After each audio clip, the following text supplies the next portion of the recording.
Are any of you Harry Potter fans? Oh, yes. Yesterday I was folding laundry and I turned on the TV and they were doing a marathon Harry Potter because the new movie is coming out. You are. Because the new movie is coming out before Harry Potter and they're trying to promote it. One of my favorite ones happens to be the one where he gets the gift of the invisibility cloak. He's given this cloak and he can put it on him and nobody sees that he's there. It's really awesome. He can put it on and sneak up and hear what his teachers are saying. He can get into places where he's not supposed to go. It's really awesome that he has this invisibility cloak. How many of you have ever wished that you could be invisible? How many of you thought, oh, wouldn't it be great? I remember as a kid thinking, oh, wouldn't it be great to sneak in here and grab a cookie without my parents knowing? It would be great to have an invisibility cloak.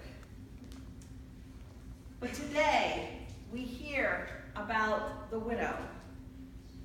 The widow who comes into the temple in this time and in this, that this story is written. Widows do not want to, but have been put on them an invisibility cloak.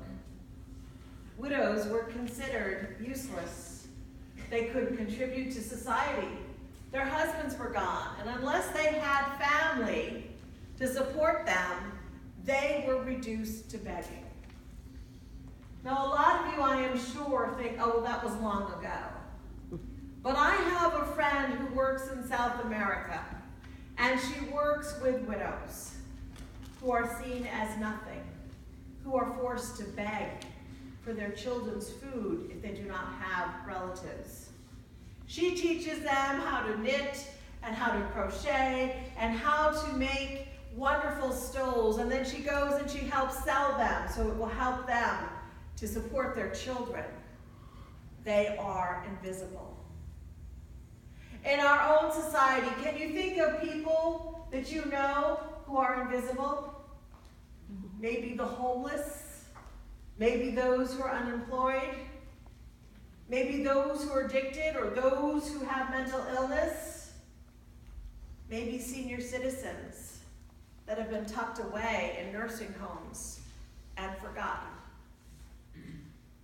The social invisibility cloak is not one that we laugh about.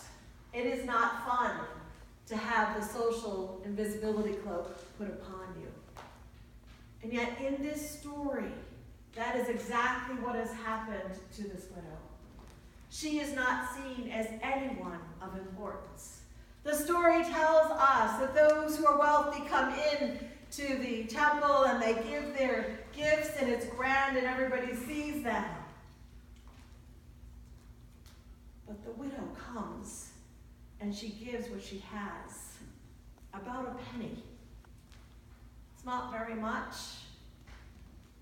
It's not going to change the ministry drastically, but it is going to change the ministry. It's going to contribute.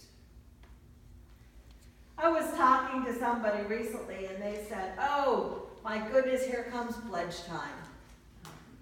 Well, if you're sitting in the pew saying, here comes pledge time, just think about being me. I'll have to let you know that pastors all over this country hate pledge time. It is not nice, and it doesn't feel warm and comfy. And those who've been pastors can all shake your head. No one wants to preach a pledging sermon. But the reality is that in order for a church to do ministry, in order for a church to live into the gospel teachings, in order for us to get out of our pews and to go out there, we need to have resources. Resources come in many shapes and sizes.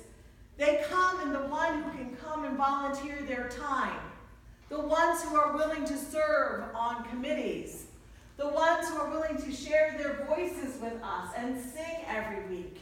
They come in the gifts of dollars and hands and time and talent. The ministry of the church is the people being alive and answering the call to share their gifts with God. With God. Now, I had a conversation with this person, and they said, well, I never pledge. And I said, why don't you pledge? And they said, well, first of all, I don't have a lot to give. And I said, but don't you remember the widow and the gift that she gave and how wonderful and how meaningful that was? Doesn't matter what size you give. It's that you give your heart to God. It's a commitment. It's a sign of your faithfulness. It's a sign of you being faithful and being a disciple and accepting and saying, Lord, here I am. I'm giving you back what I have received. This person said, yeah, but my church here in Massachusetts, they painted the nursery pink. And I really thought that it should be more of a mauve. So I'm thinking that maybe I'm not going to pledge as a sign of my protest. I said, really? Do you have children in the nursery? No. I said, and why did they choose pink? Well, because it was donated. I said, do you think Jesus cares if the nursery's pink or mauve or green or purple or yellow? Well, probably not. But I want to be heard. I want people to hear that I don't like the color they chose and it should have gone to a congregation vote. I said, do you know how many colors would have been proposed if it went to a congregation vote? It would have been all different colors. Yeah, but I want to be heard. And I said, so are you a member of this church? Yes. Do you participate in this church? Yes. Did you tell the paint committee that you didn't like their color? Well, no. Well, how are they supposed to know? Well, they just should. They just should know that pink's not a right color. What if a boy goes in that room? Okay. I said, do you know that when we are in covenant with each other, there's a responsibility. There's a responsibility for those who are in leadership to try to lead, but there's also a responsibility for those who don't like the way that things are happening or have an idea to come forward and to meet in the middle. If we just sit in our pews and complain, or like this person, allow the little pink color on the nursery to grow and grow and grow and prevent them from giving, we're not living into that relationship that we have. I said the widow and her gift. Maybe she didn't like the way that the synagogue worked all the time, the temple. Maybe she didn't agree with all the things that she heard, but she was giving from her heart. She was giving because she knew that by giving, she was showing God that she loved God and supported the ministry. My friend said, well, I'm on a fixed income and I can't give a lot. And I said, but I know that a little plus a little plus a little plus a little plus a little can be a lot. And I know when I read the story that Jesus took a few loaves and a few fishes, and what did he do? He made them into amazing gifts that fed thousands. Don't let your gift be invisible. Give to the church. Pledge to the church. Pledging is hard. It is. But it's even harder to sit on the finance committee and not even have a guess at what they will have for tools to do ministry.